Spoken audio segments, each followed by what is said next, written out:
우리가 흩어져 있다가 이렇게 또 모여서 함께 예배하게 되었습니다. 하나님의 자녀들로 모여 하나님 아버지 앞에 예배하는 하나님의 가족들입니다. 우리 전후좌우로 축복하면서 인사하도록 하겠습니다.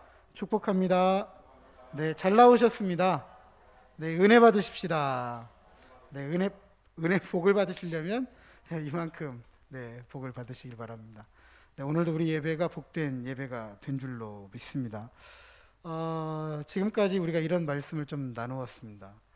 스가랴를 통해서 하나님께서 나에게로 돌아오라, 회개로 부르신다라는 말씀을 들었고요. 회개로 부르시는 이유를 스가랴가 8가지 환상을 통해서 보게 되고 또 그것을 전하게 됩니다. 이런 모든 환상의 결론은 그겁니다.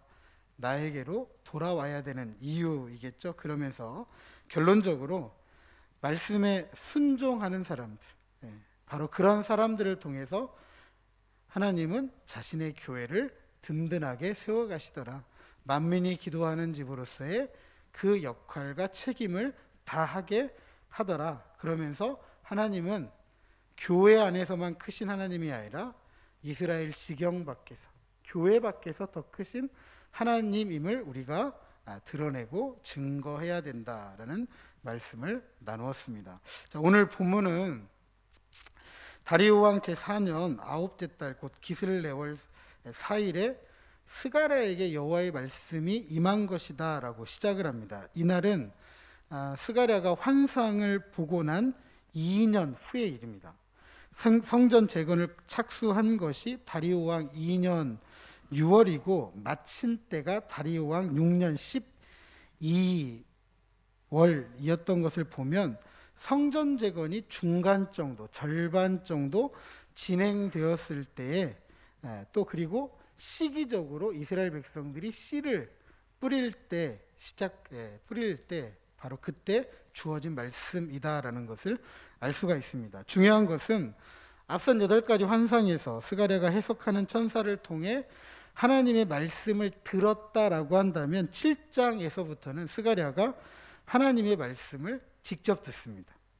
다시 말씀드리면 하나님의 선지자로서 수동적인 사역에 머물렀다라고 한다면 이제 하나님의 말씀을 직접 듣고 능동적인 사역의 자리로 하나님께 부름을 받고 있더라라는 것을 알게 됩니다. 바로 그때에 베델 사람이 사레셀과 레겜멜렉 그리고 그의 부하들을 제사장들과 선지자들에게 보내는 이야기죠. 베델은 야곱의 형 에서를 야곱이 피해서 삼촌 라반의 집으로 가는 도중에 잠시 쉬다가 잠들었던 곳입니다. 잠시 쉬다가 돌베개를 하고 잠이 들었는데 꿈에 하늘과 땅에 이어진 사닥다리를 보게 되고 그 사닥다리를 천사가 오르락 내리락 하는 것을 보게 되죠. 그리고 잠에서 깬 다음에 야곱이 이곳은 하늘의 문이다. 하늘의 문이다라고 해서 베델이라고 이름을 지은 곳입니다. 사마리아 북쪽 지역에 위치하고 있는 곳인데요. 한때 남유다의 예루살렘과 더불어서 북이스라엘의 대표적인 정치, 종교 중심지 역할을 했습니다. 특별히 아모스 7장 13절에 보면 베델이 하나님의 선지자들을 유다 땅으로 쫓아냈던 그런 장소로 기록됩니다. 그런데 바로 그곳 사람들이 예루살렘으로 제사장을 보내고 제사장과 선지자들을 찾아서 사람을 보냈다라는 것은 굉장히 중요한 의미를 갖습니다. 다시 말씀드리면 포로기 이후의 예루살렘은 남과 북을 합해서 이스라엘 공동체의 중심지가 되었다는 거예요. 한때는 북쪽에는 베델이 있었고 남쪽에는 예루살렘이 있었는데 이제는 북쪽의 베델은 그 역할이 끝났고 남쪽의 예루살렘이 정치적으로 종교적으로 제사장과 선지자들에게 사람을 보내서 무엇인가 이야기를 들어야만 하는 그런 이스라엘 공동체의 중심적인 위치가 되었다라는 것을 보여주고 있는 것입니다. 자, 이것은 스가랴에게 보여주셨던 8가지 환상의 내용처럼 하나님께서 이스라엘 사이에 돌아오셔서 회복시키시고 자신의 통치를 실현시키시고 복을 주시기로 하신 약속의 실현, 그 소망의 성취를 미리 보도록 하고 있습니다. 그러므로 비록 우리가 살아가는 삶의 자리가 어둡게 보일 때가 참 많습니다. 왜냐하면 항상 그렇잖아요. 뭔가 잡고 살아가는 거 아니잖아요. 뭔가 내가 원하는 만큼 모든 상황이나 환경이나 여건들이 마련되는 그런 상황을 살아가지는 않습니다. 하지만 하나님께서 주신 약속은 반드시 이루어진다라는, 왜냐하면 그 하나님께서 신실하게 자신의 역사를 써와셨던 그 하나님의 일들을 우리가 기억한다면 하나님의 약속을 믿음으로 성취되는 것을 볼 수 있는 눈이 열려야 한다는 것이죠. 하나님의 약속의 실현이 우리의 삶, 우리의 가정, 교회, 나라와 민족, 열방 가운데 이루어지는 것을 우리가 볼 수가 있어야 됩니다. 코로나 팬데믹 아래에서도 앞으로 1년도 이런 상황들을 우리가 또 살아가야 될 수도 있겠지만, 이런 상황에는 끝이 있고 반드시 하나님께서 원하셨던 자신의 일들을 반드시 이루신다라는 그 약속을 바라볼 수 있는 눈이 있어야 된다는 거죠. 그리할 때 이 땅에서 하늘의 질서를 가지고 살아갈 수 있습니다. 하나님의 말씀을 가지고 살아갈 수 있습니다. 그런 약속을 믿지 못하면 절대로 이 땅을 살아갈 때 하나님의 질서, 하나님의 말씀을 우리가 따라 살아갈 수가 없는 거예요. 천국을 소망하지 않는데 어떻게 천국을 소망하는 사람처럼 살아갈 수가 있을까요? 하나님이 살아계시다라는 것을 믿지 않는데 어떻게 하나님이 살아계시다라는 것을 믿고 살아갈 수가 있겠느냐는 거죠. 지칠 줄 모르는 믿음으로 하나님의 뜻이 성취되고 이루어지는 날까지 우리가 달려갈 수 있는 이유 한 가지가 있다면 그것은 하나님께서 자신의 약속을 반드시 이루시고 성취하신다라는 바로 그 약속인 줄로 믿으시기 바랍니다. 그러므로 오늘 이 아침에 하나님께서 약속하신 것을 반드시 이루시는, 하나님이 오늘도 일하시고 계신다라는 것을 바라볼 수 있는 그런 눈이 열리시기를 주님의 이름으로 축복합니다.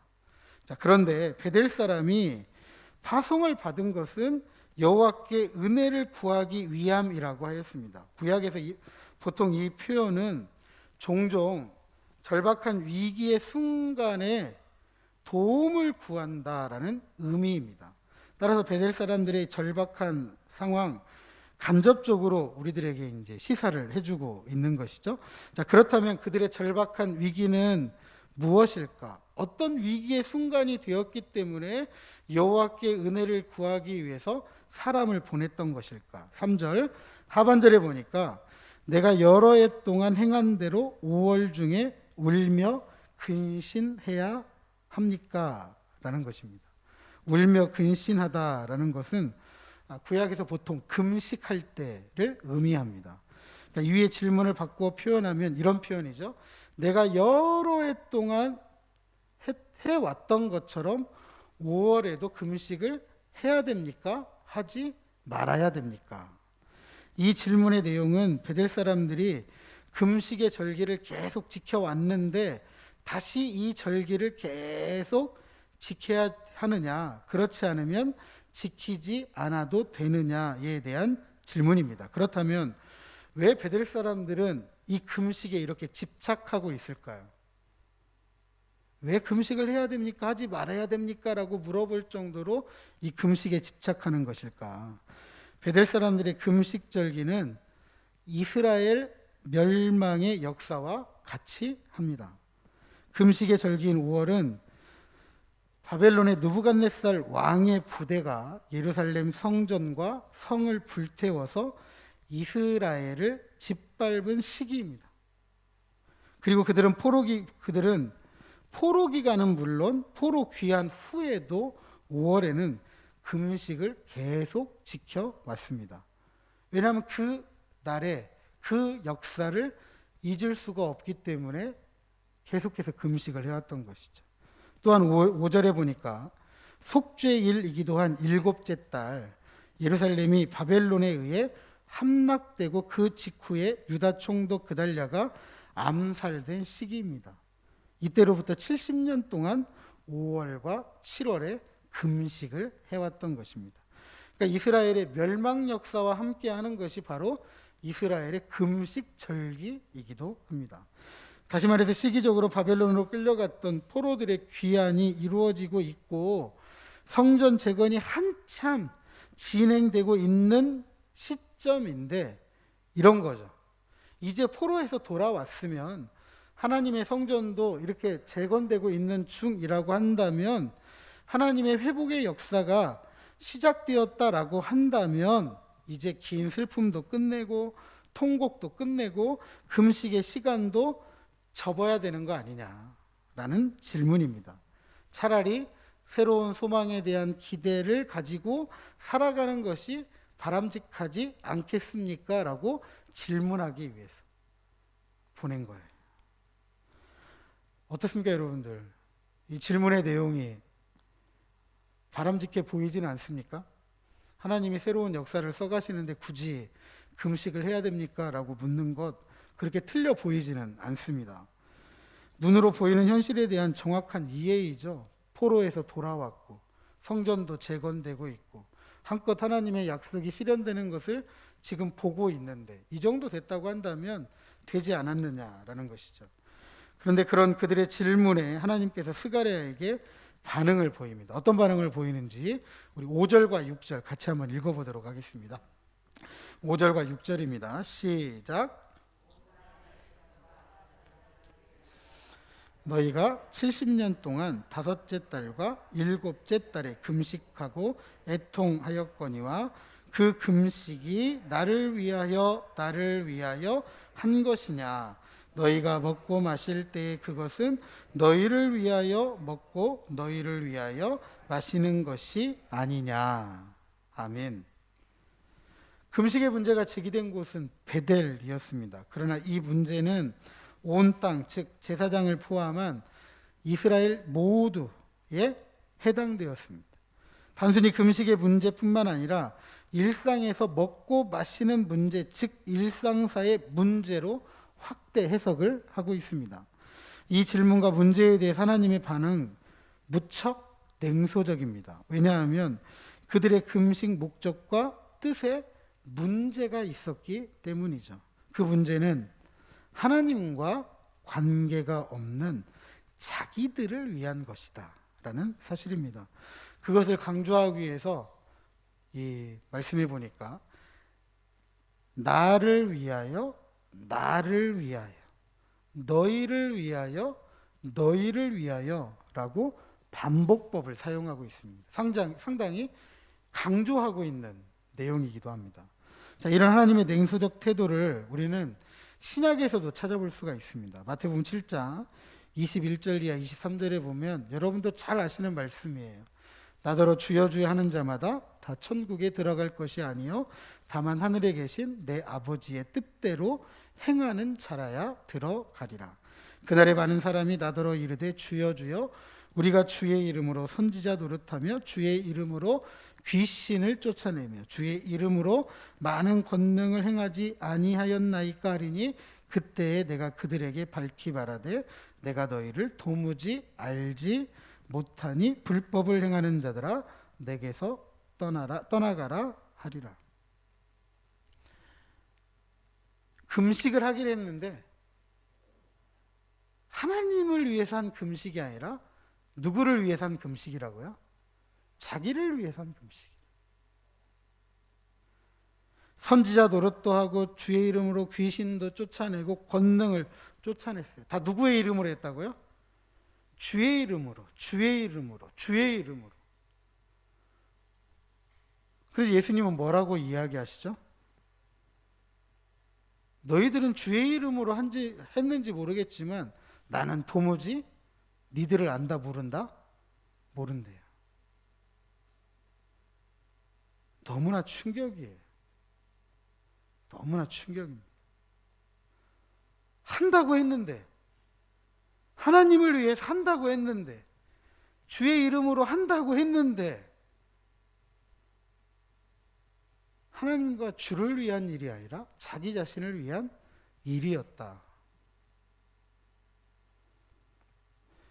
우리가 정말 한 가지 인정하고 넘어가야 될 것이 있습니다. 그것은 하나님께서 우리를 이해하는 방식과 우리가 하나님을 이해하는 방법이 전혀 다르다라는 사실입니다.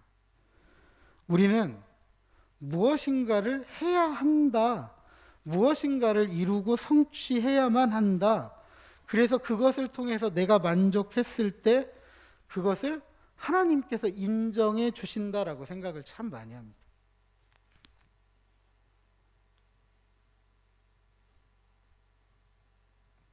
그런데 하나님은 자기 만족적인 그런 행위를 뭐라고 표현하느냐면 모른다, 나를 위한 것이 아니라 너를 위한 것이다 라고 냉소적으로 대답하십니다. 이걸 종교적 허영이라고 합니다. 종교를 가지고 자기의 헛된 욕망을 채우는 것, 종교적 허영입니다. 성경은 이것을 우상을 섬기는 우리의 방법이라고 이야기합니다. 하나님의 이름을 망령되이 일컫는 반신앙적 행위라고 합니다. 중요한 것은 하나님은 우리들의 이런 종교적 허영에는 전혀 관심이 없다라는 사실입니다. 하나님의 관심은 근본적인 동기와 목적, 즉 우리들의 마음의 태도, 하나님의 말씀을 좇아서 그 뜻대로 행하느냐 행하지 않느냐를 점검하신다라는 사실입니다. 이스라엘의 문제, 오늘날 성도들과 교회의 문제, 다른 것에 있다고 생각하지 않습니다.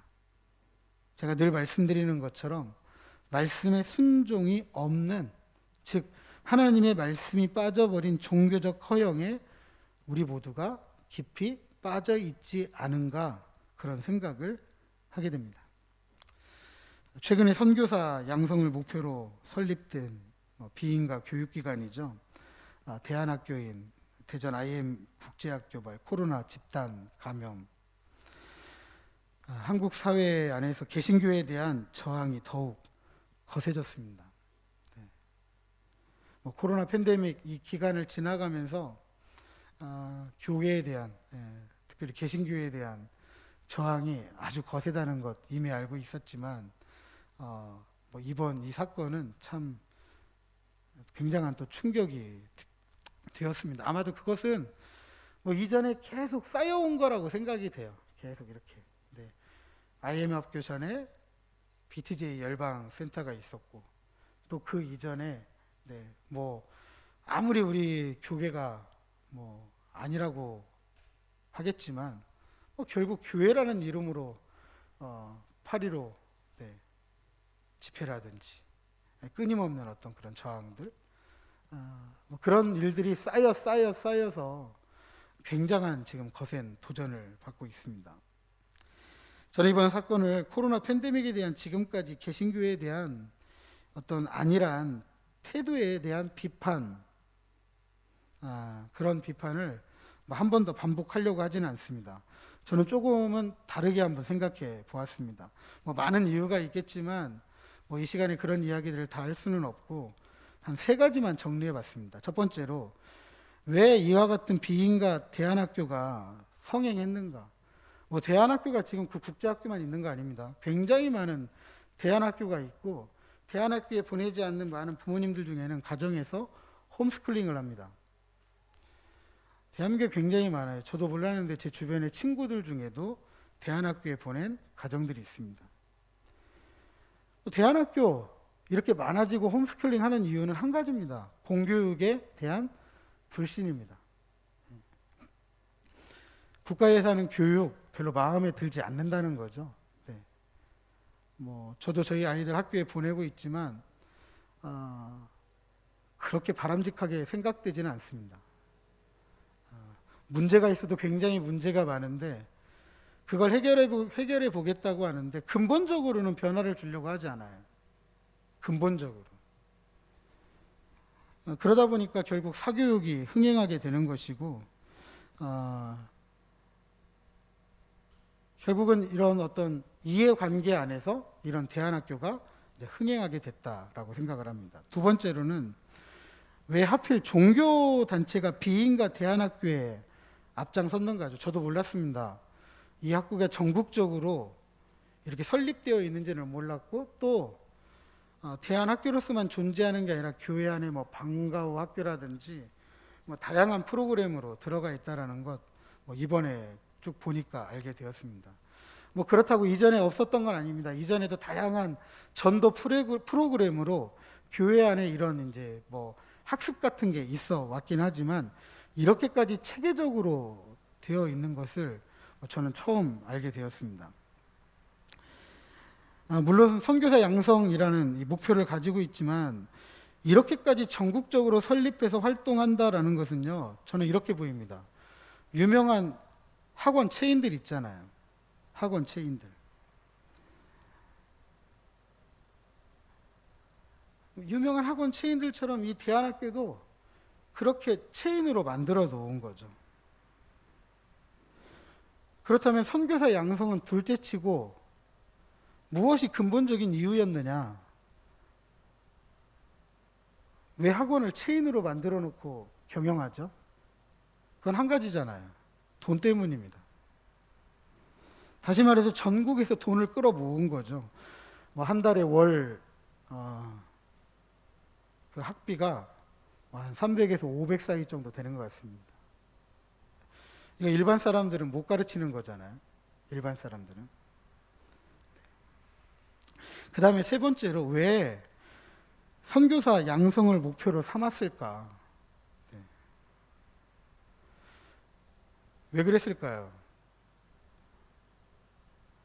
교회 안에서 신앙생활 하시는 분들 중에 열심을 가진 분들이라고 한다면 이것만큼 매력적인 거 없습니다. 우리 아이 신앙적으로 키워야 되겠다. 그 중에 선교사 하면 헌신된 분들 아니겠습니까? 이 정도로 신앙에 헌신된 분들을 양성한다는데, 이것만큼 신앙에 열심을 가진 분들에게 매력적인 게 어디 있겠느냐라는 것입니다.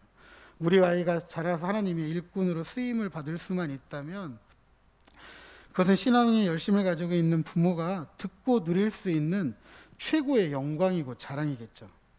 그러나 솔직하게 물어보고 싶습니다. 순수하게 자신의 아이를 선교사로 키우려고 하느냐라는 거죠.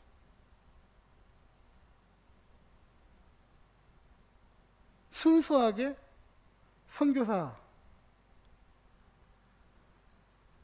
죄송한 이야기지만 다 속을 보면 하나님의 일꾼, 선교사의 이야기는 매력적으로 보이는 건 앞에도 왔지만, 죄송한 이야기지만 그건 다 뒷이야기예요. 자녀의 성공과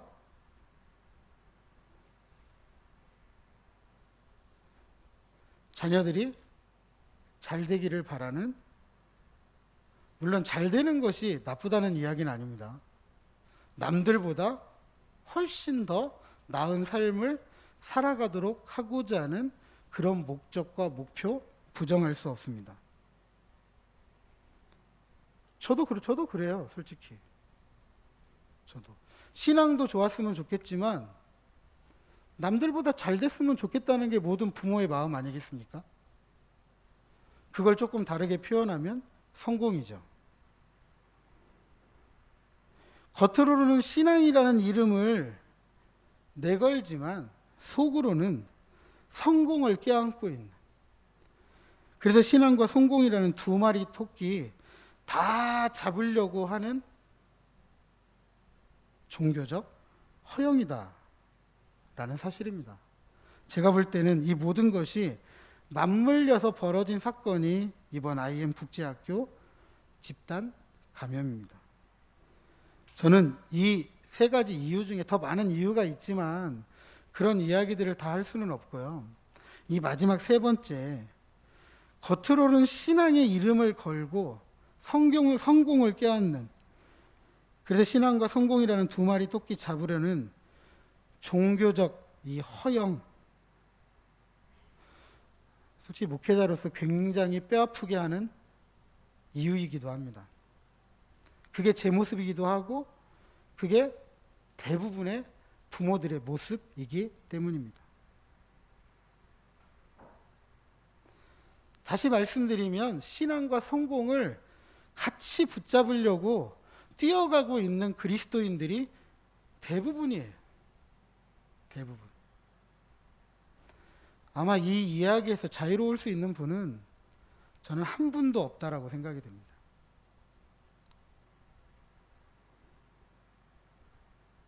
문제는요, 항상 이런 우리의 모습을 점검하고 하나님 앞에서 우리의 부족함을 아뢰고 다시 한번 신앙적으로 바르게 살아가려고 몸부림치는, 바울이 고백했던 것처럼 나는 날마다 처복종시킨다라고 하는 그런 신앙적인 열심은 뒤로 한 채 마치 그렇게 하는 것이 진짜 하나님께서 원하시는 것처럼, 하나님께서 기뻐하시는 것처럼 앞만 보고 달린다라는 사실입니다. 하지만 하나님은 이와 같은 종교를 가지고 자기의 헛된 욕망을 채우는 반신앙적 행위에 대해서 헛된 욕망으로 우상을 섬기는 것이다, 하나님의 이름으로 하나님의 이름을 망령되이 일컫는 것이다 라고 하시면서 거부한다라는 사실입니다. 제자들을 파송하면서 예수님은 신앙도 성공도 두 가지 약속하신 적이 없습니다. 자기를 부정하고 자기 십자가를 짊어지라고 했습니다. 남보다 높아지지 말고 낮아지라고 했습니다. 역사적으로 이스라엘이 번영과 평화를 누렸던 시절이 있습니다. 언제였느냐? 하나님의 말씀이 흥왕한 때였습니다. 하나님께서 선지자들에게 주셨던 말씀에 귀를 기울였던 때 이스라엘 백성들은 평화로웠고 번영했습니다. 하지만 하나님께서 선지자들에게 주셨던 말씀에 귀를 기울이지 않을 때 모든 번영과 형통은 아침 안개처럼 사라지고 말았습니다. 이것은 교회 역사가 또 이야기해 주기도 합니다. 언제나 그랬듯이 사도적인 청빈을 외쳤던 이들을 통해서 교회는 개혁되어져 왔고 성도들은 그런 교회를 통해서 하나님의 말씀을 살아갔습니다. 그리고 그런 시대와 사회는 항상 변화되어졌고 새로워졌습니다.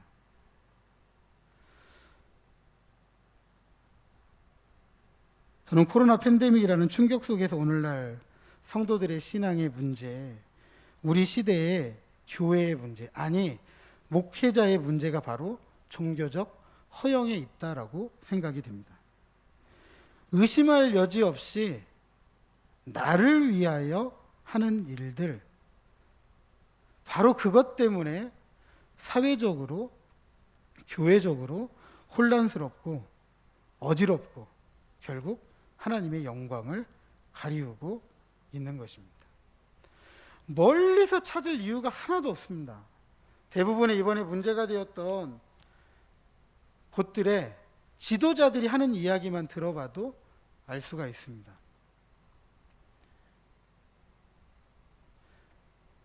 IM 국제학교는 최근에 이제 그 지도자 되는 분의 학력까지 위조되었다, 했다, 다양한 이야기들이 나오고 있습니다. 네, 다양한 이야기들이. 그런데 그 아이들을 앉혀놓고 어른들을 앉혀놓고 뭐라고 이야기하느냐? 그런 얘기 하더라고요. 우리는 우리가 모였는데 모이지 말라고 하는 조치가 내려졌음에도 불구하고 모였는데 우리가 모임이 다 끝난 다음에 왔더라. 할렐루야, 하나님께 영광을 올려드립니다. 근데 거기 앉아있던 모든 사람들이 또 아멘 할렐루야 박수 쳐요. 지금 제가 뭐가 문제라고 이야기하는 거죠? 방역 조치를 어겨도 그래서 그 사람들에게, 관계자들에게 걸리지 않아도 그게 하나님께 영광이 된다라고 이야기한다면, 앉아서 듣는 사람들, 보는 사람들, 그 사람들은 세상에서 어떻게 살아갈까요? 범법을 해도 안 걸리면 되잖아요. 잘못을 해도 안 걸리면 되잖아요. 목회자라는 이름으로 하나님의 말씀을 전한다는 목회자가 성도들한테 올바른 걸 가르치는 게 아니라 잘못된 것을 가르치고 그것을 하나님의 영광이라고 이야기하면 하나님은 그렇게 시키시는 분입니까?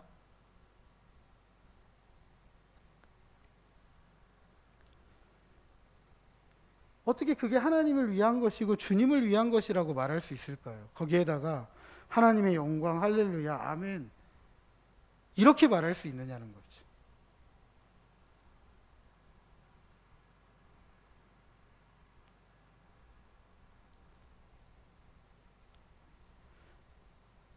이게 바로 종교적 허영이라는 거예요. 그 순간만 괜찮으면 하나님의 말씀을 따르는지 따르지 않는지 구분도 못하고 지금 자신의 개인을 위해서, 우리의 목적을 위해서 괜찮다고 한다면 그게 하나님의 영광이라고 말하는 것이 어떻게 진심으로 신앙이라고 말할 수 있겠느냐라는 사실입니다.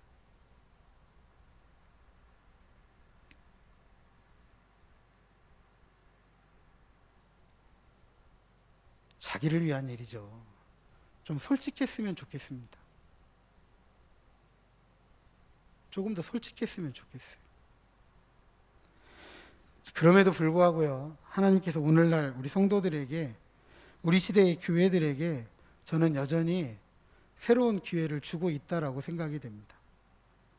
그리고 저는 그것을 믿습니다. 왜냐하면 마치 엘리야 시대에도 하나님께서 숨겨두신 7,000명의 사역자들을 두셨던 것처럼 아직도 하나님께서 자신의 말씀을 거두지 않고 말씀에 사로잡히고 성령에 충만한 자신의 사역자들을 통해서 일하고 계시기 때문입니다. 그리고 그런 사역자들 한 사람 한 사람이 오늘 이 말씀을 듣고 나누고 있는 바로 저와 여러분이라고 믿습니다. 그러므로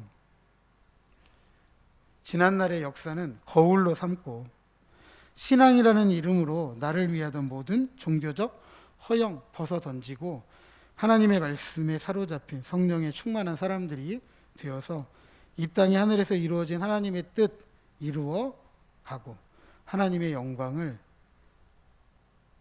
헛되이 드러내는 사람들이 아니라 진심으로 하나님이 살아계시고 그 하나님의 살아계심을 우리가 진리의 말씀을 쫓아가는 것으로 드러내고 증거하는, 그래서 그 안에서 주어지는 참된 신앙의 기쁨과 평안을 충만하게 받아들이는 저와 여러분, 우리 모두가 되시기를 주님의 이름으로 축복합니다.